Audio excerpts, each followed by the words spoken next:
మీ business ఏదైనా మీ ఊర్లో promotion చేయాలంటే అది సుమన్ టీవీతోనే సాధ్యం. ఇప్పుడే సంప్రదించండి. Welcome to Suman TV. నేను మీ శంకర్. నల్లగొండ జిల్లా మర్రిగూడ మండలం వట్టిపల్లిలో హృదయ విదారకమైనటువంటి ఘటన ఇక్కడ చోటు చేసుకున్నది. విషయానికి వస్తే మలిగిరెడ్డి మాధవరెడ్డి సుశీలమ్మ ఉన్నటువంటి ఇల్లు, అంటే ఇక్కడ వట్టిపల్లిలో ఉన్నటువంటి ఇల్లుని కూలగొట్టాల కన్న తల్లిదండ్రులు ఉన్నటువంటి ఇల్లును కూలగొట్టాలని ఆలోచన చేసినటువంటి కొడుకు, కసాయి కొడుకు అని చెప్పొచ్చు ఆ శ్రీనివాసరెడ్డిని. ఇక్కడ ఉన్నటువంటి అంటే నిజంగా కూడా ఆ ఇల్లుని ఎందుకు కూలగొట్టాలనుకుంటున్నాడు, దాని వెనకాల అసలు ఏం జరుగుతుంది, అంటే తల్లిదండ్రులు ఉన్నటువంటి ఇల్లును ఎందుకు కూలగొట్టాలనుకుంటున్నా కొడుకు అనే విషయాన్ని పూర్తిగా వాళ్ళ తల్లిదండ్రుల మాటల్లోనే అడిగి తెలుసుకునే ప్రయత్నం చేద్దాం.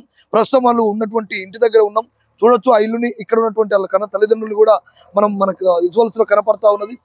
వాళ్ళని అడిగి తెలుసుకునే ప్రయత్నం చేద్దాం. ఎందుకు నీ కొడుకు అసలు ఇల్లుని కూలగొట్టాలనుకుంటున్నాడు, అంటే కోర్టు నుంచి కావచ్చు, అక్కడ ఉన్నటువంటి నల్గొండ కోర్టు నుంచి కావచ్చు, సుప్రీంకోర్టు నుంచి, ఎక్కడి నుంచి అయినా ఒక నోటీసు ద్వారా ఉన్నటువంటి కన్న తల్లిదండ్రుల ఇల్లును కూలగొట్టాలని చెప్పేసి వాళ్ళు హైకోర్టు మెట్లెక్కినటువంటి ఆ కసాయి కొడుకు యొక్క వార్తను వాళ్ళ తల్లిదండ్రుల మాటల్లోనే అడిగి తెలుసుకునే ప్రయత్నం చేద్దాం. ఒకసారి రండి.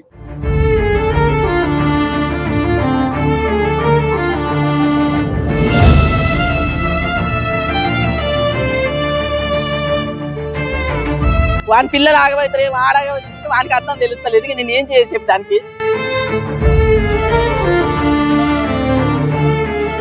మనము మాధవరెడ్డి సుశీలమ్మ వాళ్ళ ఇంటి దగ్గర ఉన్నాం. వాళ్ళ కొడుకు అసలు ఏం జరిగింది, ఎందుకు వీళ్ళు కట్టుకున్నటువంటి మనం చూడొచ్చు. వాళ్ళ ఇంటి దగ్గరే ఉన్నాం. వాళ్ళ ఇల్లుని ఎందుకు కూలగొట్టాలనుకుంటున్నాడో వారి మాటలు అడుగుదాం. చెప్పండి. నమస్తే. అసలు మీ కొడుకు పేరు ఏం పేరు? శ్రీనివాసరెడ్డి. శ్రీనివాసరెడ్డి. అసలు ఎందుకు శ్రీనివాసరెడ్డి మీరు ఉన్నటువంటి ఇల్లును కూలగొట్టాలనుకుంటున్నారు? ఇక ఆయన మతలో ఏముందో గాని నేను పర్మిషన్ తీసుకోకుండా కట్టినని ఒక పొరపాటు ఏం జరిగిందంటే, నేను 12 గుంటల భూమి కొన్నా. కొని అందులో సుమారుగా 2 గుంటల అందాజల 25 సంవత్సరాల కింద ఇల్లు కట్టినా. ఇల్లు కట్టి వాళ్ళ పెండ్లిళ్ళు చేసిన, అన్ని ఇళ్ళనే చేసినాక నా జాగల ఆయన ఇట్లా కట్టిండని ఒక 7-8 ఏళ్ల నుంచి మమ్మల్ని సతాయిస్తూ శంకర్ నాయక్ అని ఆ మానవ హక్కుల కమిషన్ నుంచి వచ్చి అన్ని సర్ది చెప్పి బతిలాడి తల్లిదండ్రుల మీద ఇట్లా చేసుడు తప్పు, ఇట్లా చెయ్యొద్దు, అది ఏమని ఉంటే మాట్లాడుకోరి, అన్ని బుజ్జగించి అన్ని చెప్పి పేపర్ ఇప్పుడు గంటల కూడా కొట్టమని వచ్చిండు అన్నట్టు. వస్తే వాళ్ళు చాలా బాధపడారు. తల్లి ఏడ్చింది, నేను ఏడ్చిన. ఇక 4 రోజులు ఊకుండు. ఇప్పుడు హైకోర్టు మెట్టుకు పోయి అలా పేపర్ వచ్చింది. అది లేదు నాయన, వాళ్ళు పెళ్లి చేసినాం, పెద్ద చేసినాం. మాకు 4 పైసలు రుణమైనందుకు 2 ఎకరాల భూమి అమ్ముకుంటే మా మీద కచ్చ కట్టిండాలి. అది ఒకటే తప్ప మేము చేసింది ఏం చేయాలి. అంత కోట్లు వేసిండు. అట్లా కూడా మన పోలీస్ స్టేషన్ పెట్టినాం. చేను జడగొట్టిపోయిండు. జడగొట్టిపోతే కూడా పోలీస్ స్టేషన్ పెట్టి పోలీస్ స్టేషన్ కాడాలి. నాన్న ఏమన్నాడంటే, వద్దురా ఈ కోర్టు అవసరం లేదు నాయన, అది ఇప్పుడు రాదు, మీ పిల్లలు ఆగం చేస్తావురా, 4 ఎకరాలు చేస్తాను ఆయన, 1 ఎకరం నేను ఉంచుకుంటే అసలే నీకు వద్దు భూమి అంటాడు. నాయన మేము ఎట్లా బతకాలి? కాళ్ళు లేవు, రెక్కలు లేవు మాకు. వాళ్ళు ఎన్ని రోజులు పెద్ద చేసిన, వాళ్ళు ఇండ్లు కట్టించిన, 3 ఇండ్లు కట్టించిన పట్టణం వల్ల నిమ్మలంగా బతురు. మేము ఎట్లా బతకాలి?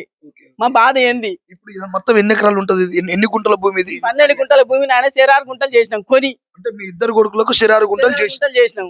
చేసి ఒక 2 గుంటలు ఇల్లు కట్టుకున్నాం. అందరి సమస్య వల్లే కట్టిన ఇల్లు. ఆయన పెండ్లి ఇళ్ళనే చేసిన, 3 పెండ్లి ఇళ్ళనే చేసిన. వాని కొడుకు ఇళ్ళనే పుట్టిండు. కొడుకు పుట్టగానే హైదరాబాద్ బత్త అనిపోయిండు. బతకని నా కొడుకు కదా ఏడ బతింది అనుకున్నా. కానీ ఇంత ఖర్చు పెడితే మేము ఎట్లా బతకాలి? హైదరాబాద్ లో కూడా 3కి వేరు వేరు ఇండ్లు ఉన్నాయి, 3కు ఉన్నాయి. మొత్తం మీకు ఎన్ని ఎకరాల భూమి ఉంది? మరి మాకు 14 ఎకరాల భూమి ఉండే ఆయన. 14 ఎకరాలకు 3 ఎకరాలు నా బిడ్డకి ఇచ్చిన. 11 ఎకరాల 2 ఎకరాలు 9 ఎకరాలు ఉంది. 9 ఎకరాలు ఉంది. ఇప్పుడు 9 ఎకరాలు ఎవరి మీద పట్టు ఉంది? ఆయన పేరు. ఇప్పుడు 9 ఎకరాల భూమి నీ కొడుకులకు ఇద్దామని మీరు సిద్ధంగా ఉన్నారు? ఓకే. మన అన్నాను ఆయన పోలీస్ స్టేషన్ ఎస్ఐ గుమ్మగా నేను చెప్పిన, 4 ఎకరాలు చేస్తాం ఆయన, పిల్లలు ఆగం చేయకూడదు, మీరు ఆగం అవుతారు. 4 ఎకరాల భూమి చేస్తా, 1 ఎకరం మా అమ్మ పేరు మీద, నా పేరు మీద 1 ఎకరం ఉంచుకుంటాను ఆయన అని చెప్తే, వద్దొద్దు నీ కోట్లనే చూసుకుంటాను నేను, నాకు అవసరం లేదు, నీకు సెంటు భూమి కూడా వద్దు, రూపాయి పైసలు వద్దు అంటే ఎట్లా బతకాలి మేము? మమ్మల్ని రోడ్డు మీద పట్టిన ఇల్లు కట్టుకొని ఇల్లు ఉందామంటే కూలగొట్టి ఎట్టపోతే నేను వస్తాను ఆయనకి ఇయ్యనంటలేను. ఆయన ఇప్పుడు వచ్చినా ఇల్లు ఇస్తా, కూలగొట్టి ఎందుకు? మరి ఇల్లును కూడా నీకే ఇస్తా, కానీ ఇల్లును మాత్రం కూలగొట్టొద్దు. మేము కన్న బాధలు పట్టి కట్టుకున్నాను. ఆయన ఇల్లు కూలగొట్టి ఏమొస్తుంది? మేము ఎట్లా బతకాలి? ఇద్దరికి హక్కు ఉందని చెప్తున్నా నేను. కావాలంటే ఈ కుక్కనికైనా ఇస్తా ఇల్లుని ఇప్పుడు కావాలంటే, కానీ నన్ను ఇబ్బంది పెట్టదు. నేను ఉన్నాను సేపు ఉండని, నేను పోయినాక నీకు రాసి పెడతా. అట్లా కూడా మమ్మల్ని ఇబ్బంది పెట్టొద్దు నాన్న. మేము ఇబ్బంది పెట్టి ఎట్లా పోం? మేము కాళ్ళు లేవు, రెక్కలు లేవు. 70 ఏళ్ళు నాకు వచ్చి 70 ఉండే, ఆయనకు వచ్చి ఎక్కడ పోం మేము ఇప్పుడు? మా ఇబ్బందులు ఏంది 2 ఎకరాలు అమ్మి రుణం ఆయన చేసిన అప్పులు కొన్ని మేము చేసిన అప్పులు కొన్ని ఆర్థిక పరిస్థితి బాగాలేక అమ్ముకొని అప్పులు తీర్పినాం. అప్పులు తీర్పేటప్పుడు కూడా నాయన కాలు నొప్పులు వచ్చినారా, కరోనా వచ్చిందిరా, నాయనకి ఇబ్బంది ఉందిరా, అప్పులు వచ్చినారా, మీ నా ఇట్లా కూడా మీ నాయన చేస్తే పీనిగా లేవని రా, మన పిటికిలు పెరగడం సంసారం చేసిన ఇజ్జత్ పోద్ది అని కూడా చెప్పిన. మీ ఇష్టం ఏమైనా చేసుకో అన్నాడు. ఏమైనా చేసుకో అంటే ఇంటికి వచ్చి ఇట్లా చేసినాం. మేము చేస్తా నేను సంతకం పెట్టకుండా అమ్మిని చిన్న కొడుకు ఇచ్చినాం అంటాడు. ఆయనకి ఇయ్యలేదురా, నేను ఏ ప్రమాణం చేయమని చేస్తారా, అందరు నాకు సమానమేరా అంటే నువ్వు మస్తగా చేస్తా ప్రమాణం అంటే ఇంకా నేనేం చేయదానికి అంటే ప్రూఫ్ తో సహా ఉంది కదా. ఉన్నటువంటి భూమిని ఇద్దరికి సరి సమానంగా మీకు ఒకటే దగ్గర ఉన్నది భూమి, ఉన్న భూమిలోనే మీరు ఇంత ఇల్లు కట్టుకున్నారు. దర్శనాలు ఈ ఉన్న భూమి ఇదే ఇల్లు. ఈ ఇల్లును కూలగొడదామని మీ పెద్ద కొడుకు శ్రీనివాస్ అంటున్నాడు. ఇల్లు కూలగొట్టాలి, ఇల్లు ఉండొద్దు. నా దాంట్లో అక్రమంగా ఇల్లు కట్టిరంటే అక్రమంగా ఎట్లా కట్టినట్టు మేము ఇల్లు అందరు ఉన్నప్పుడు అందరు సమస్యలే కట్టిన ఇల్లు. నీ పెళ్లి చేసినా, నీ కొడుకు పుట్టిండు, ఆయన పెళ్లి చేసిన, ఈయన పెళ్లి చేసిన, అందరు చేసినా మీరు పండుగ పబ్బ అంటే రమ్మన్నా, నేను వద్దంటలేను, నేను వచ్చి ఉండమంటున్నా. 4 రోజులు అమ్మ నాయన రావాలి, వచ్చి చూసిపోవాలి, కానీ మమ్మల్ని ఏది కాకుండా మమ్మల్ని ఇంట్లో కూడా కొడతా అంటే ఎక్కడ పోను ఆయన మేము చెప్పు. అది పరిస్థితి మాది. మేమంటే 4 రోజులు సస్తా వీడు ఎట్లా చేసి ఆగమవుతాడో ఏమో నాకు ఆయనతో బాధ ఉంది. వాని పిల్లలు ఆగమవుతారు ఏమో, ఆడగమవుతాడు వానికి అర్థం తెలుస్తలేదు. నేను ఏం చేసి చెప్పి దానికి ఇన్ని ఇబ్బందులు పెడుతుండు. పోలీస్ చేయండి, దండం పెట్టిన తండ్రి వద్దురా, నీ పిల్లలు ఆగమవుతారు వద్దు కొడుక అని.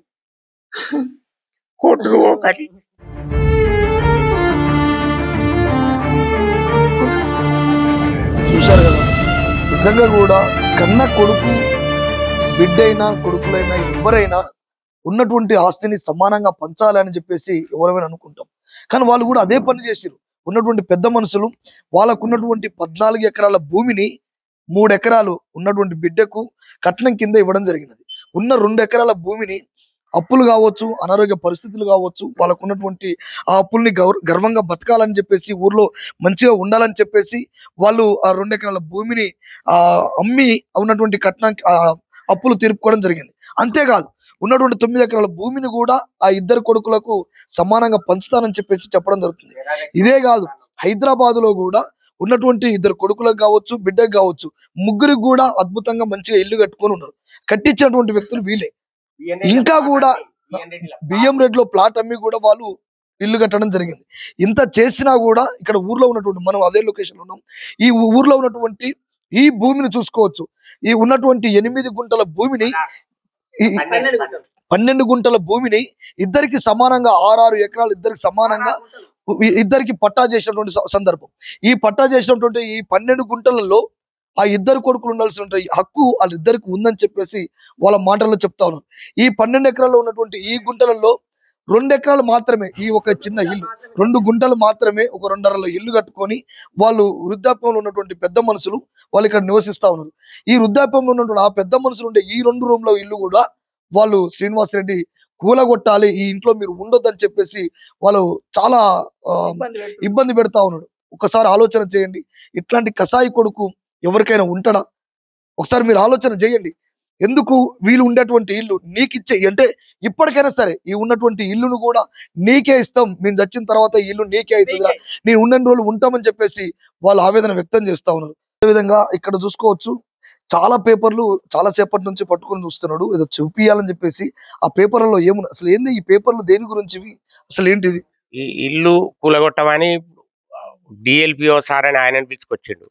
వాళ్ళుండి ఈ తల్లిదండ్రులది ఇది పద్ధతి కాదు, మీరు సామరస్యంగా మాట్లాడుకోవాలి, ఎవరన్నా తల్లిదండ్రులను దేవునిగా చూడాలి, కానీ ఇల్లు కూలగొట్టుడు, గ్రామ పంచాయతీలో పెట్టుడు, కలెక్టర్ పెట్టుడు బాగుండదని అన్నాక కొద్ది రోజులు ఊకుండు. మళ్ళా హైకోర్టు నుంచి నిన్న ఒక కాగితం పంపిండు. ఇది ఇంగ్లీష్ లో నాకు తెలియదు, అది ఒక ఆయనకు చూపిస్తే ఇట్లా ఇల్లు కూలగొట్టమని వచ్చింది అనగానే మేము మిమ్మల్ని వెతుక్కుంటూ వచ్చినాం సార్. ఇంటి పన్ను కట్టట్లేరా మీరు? కడుతున్నాం, ఇప్పుడు ఉందా మీ దగ్గర? ఉన్నాయి, రసీదులు ఉన్నాయి, ఇవన్నీ రసీదులు ఉన్నాయి. కడుతున్నా, నా పేరు మీద ఉంది కరెంటు. ఇంటి పన్ను కడుతున్నా. ఇగో 12 గుంటల భూమి కొని స్టాంప్ పేపర్ మీద రాపిచ్చిన నేను. రాపిచ్చి 12 గుంటల్లో వాళ్ళ పేరు మీద ఉంటే బాగుండదని 6 గుంటలు చేపించిన, కానీ ఇటీనా అని చేపియలే, అద్దులు పెట్టలే. ఉన్నటువంటి 12 గుంటలు ఇద్దరికి హక్కు నేనే చేపించిన. పైసలు నేనే కట్టాను, నా సొంతం ఖర్చులతోటి ఇల్లు కట్టినాము, పెండ్లి ఇల్లు చేసినాం. నాకు తెలియకుండా ఇల్లు కట్టిందని మళ్ళా హైకోర్టు మెట్లెక్కిన నాతోటి కాదు సార్. ఈ హైకోర్టు బాధైనా నా పిల్లలని బాధపడ్డాం నాయన. మా పిల్లలు కాదు వీళ్ళు అనుకోలే. మేము మా పిల్లలు వాళ్ళు మా నాయన మా అమ్మ అనుకుంటలేరు. మా పిల్లలు కదా మంచిగా ఉంటారు కదా మమ్మల్ని తాస్తారు కదా అనుకున్నా కానీ ఇంత ఇబ్బంది పెడతాం అనుకోలేదు నాయన మేము. నా కడుపులో మస్తు బాధ ఉంది. నేను ఇల్లు తప్పిన బతకలేదు. అబద్ధ ఇల్లుతో బతికిన. ఎవరినైనా పలానమ్మ ఏం చేసింది అని అడుగు. వీళ్ళు 10 మందిని తెలుసుకో. ఎవరన్నా ఒక్కరు చెడ్డ అంటే బతికి ఒప్పుకుంటా నాన్న. ఒక్కరినన్నా చెడ్డ అనిపించను, అన్నిచ్చు కూడా అనిపించను అని అన్న. వానికి తెలుసు నేను మంచి ఏందో చెడు. ఇప్పుడు ఇట్లా ఎందుకు తయారైందో సైకో తయారైన ఎందుకు తయారైనా అర్థమైతలేదు నాన్న నాకు. అట్లా అది పరిస్థితి. మీటింగ్ పెట్టమని అన్యాయం జరిగితే నేను ఊళ్ళో 100 మందిని తెలుసుకోను. మీ అమ్మ మీ నాయన మంచోళ్ళు కాదంటే ఇప్పుడే వెళ్ళిపోతాను ఇంట్లో నుంచి. అంత ఖర్చు ఎందుకు వాని అమ్మ దగ్గర. నేను కనలేదా, పెద్ద చేయలేదా, పెళ్లి చేయలేదా, నేను ఇన్ని బాధలు పడ్డా వాని కొరకు. ఎందుకు ఇట్లా చేస్తుండో నాకు అర్థమైతలేదు నాయన. నేను సైకో తయారైన దానికి ఏమన్నా పట్టిందా, ఏమన్నా తెగులా, మరి ఏందో నాకు అర్థమైతలేదు నాయన. అది అట్లా కూడా నాకు తిట్టబుద్ధి అవుతలేదు. దాన్ని నా కొడుకే కదా ఆగమైతాడో ఏమో, నా పిల్లలే కదా అనుకుంటున్నాను ఇంకా. కానీ మా అమ్మ నాయన అని అనుకుంటలేడు వాడు. పెట్టి చెప్పిన నువ్వు కోర్టు పోకు, ఉన్న భూమి చెరింత చేసేస్తావు. 6 ఎకరం అమ్మ పేరు మీద ఆల్రెడీ కొన్నదే ఉంది. నేను ఒక 6 ఎకరం ఉంచుకుంటా. నా క్లాస్మేట్లు అందరు చచ్చిపోయారు. ఇటువంటి కొడుకులతోటి అందరు చచ్చిపోయారు. ఒకళ్ళిద్దరే సిక్కిరు. మధుసూదన్ రెడ్డి అని నరసింహారెడ్డి తమ్ముడు కొడుకు టార్చర్ తోటే గుండె ఆగి చచ్చిపోయింది. ఆ పేరు కూడా వస్తుంది సార్. నేను నాకేమన్నా అయితే ఇంకి జస్ట్ పేరు రావద్దని తల్లి ఏడ్చేది. అది ఇంకంతకన్నా ఎక్కువ ఏం చెప్తాం మనం. చూశారు కదా, వాస్తవానికి ఇక్కడ వాళ్ళు చూపించినటువంటి ఆధారాలతో సహా ఇక్కడ మనం చూసుకోవచ్చు. అంటే కన్న తల్లిదండ్రుల ఇల్లు కూలగొట్టాలని కోర్టు మెట్లెక్కిన కసాయి కొడుకు అని చెప్పొచ్చు. ఇక్కడ వాళ్ళు నిజంగా కూడా అక్రమంగా, ఇక్కడ చూసుకుంటే మనము అక్రమంగా ఇల్లు నిర్మించారని చెప్పేసి ఈ ఇల్లుని కూలగొట్టాలని చెప్పి చెప్తున్నాడు.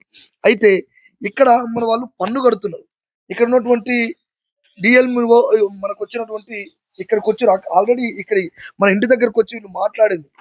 ఇక్కడ తల్లి వాటర్ ఇస్తుంటే కూడా తాగలేని పరిస్థితి. అక్కడ ఉన్న శంకర్ నాయక్ కూడా చెప్పిండట, అరే అల్లా ఇష్టం కూడా ఏం కలపలేదు, వాటర్ తాగని చెప్పి కూడా ఆ రోజు వాళ్ళు చెప్పిన మాటలు మనం వినొచ్చు. వాళ్ళు ఇంటి పన్ను ప్రతి నెల వాళ్ళు అంటే ఇక్కడ చూసుకోవచ్చు ప్రతి నెల కరెంటు బిల్లు కడుతున్నారు. వాళ్ళు ఇక్కడ ఇంటి పన్ను కడుతున్నారు, తర్వాత వాటర్ పన్ను, నీళ్ల పన్ను కూడా కడుతున్నారు. అన్ని అథారిటీలు ప్రూఫ్ తో సహా వాళ్ళు క్లారిటీగా ఉన్నారు. ఇంత ఉన్నాక కూడా అక్రమంగా ఇది ఇల్లు నిర్మించారని చెప్పేసి దీనికి కూలగొట్టాలని చెప్పేసి ఆ శ్రీనివాస్ రెడ్డి నిజంగా కూడా మీరు ఆలోచన చేయండి. ఎందుకంటే వృద్ధాప్యంలో ఉన్నటువంటి కన్న తండ్రిదండ్రుల్ని ఎవరైనా ప్రేమగా ఆప్యాయతగా ఈ వృద్ధాప్యంలో ఉన్నప్పుడు ప్రతి కుటుంబం నుంచి ప్రతి తల్లిదండ్రుల్ని ప్రేమగా చూసుకోవాల్సిన ఈ టైంలో ఇంత దుర్మార్గానికి, ఇంత కర్కశానికి నువ్వు పాల్పడడం అనేది కరెక్ట్ కాదని చెప్పేసి సుమన్ టీవీ ద్వారా మేము కూడా హెచ్చరికలు జారీ చేస్తా ఉన్నాం. అదేవిధంగా ఇక్కడ చూసుకున్నట్లయితే అంటే ఇంత వృద్ధాప్యంలో ఉన్న ఈ పెద్ద మనుషుల్ని చాలా గౌరవంగా ఊర్లో ఎవరిని అడిగినా కూడా చాలా మంచి వ్యక్తులు అని చెప్పేసి చెప్పడం జరుగుతూ ఉన్నది. ఇట్లాంటి వాళ్ళపైన మనకు హైకోర్టు నుంచి ఈ నోటీస్ రాగానే వాళ్ళ గుండెలో భయం జ్వరబడి అసలు ఏంది ఈ నోటీసు రావడం వల్ల వాళ్ళు చనిపోవాలనుకున్నారు. అసలు ఆత్మహత్య ప్రయత్నం చేయడం జరిగింది. అట్లాంటి ప్రయత్నాలు ఉన్నటువంటి ఈ కుటుంబానికి కన్న తల్లిదండ్రులకు నువ్వు ఇచ్చే ఇట్లాంటి నోటీసులు నువ్వు పంపడం కరెక్టా?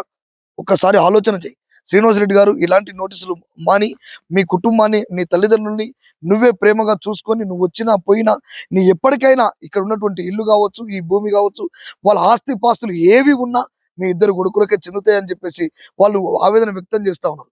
కెమెరామెన్ గిరితో మీ శంకర్.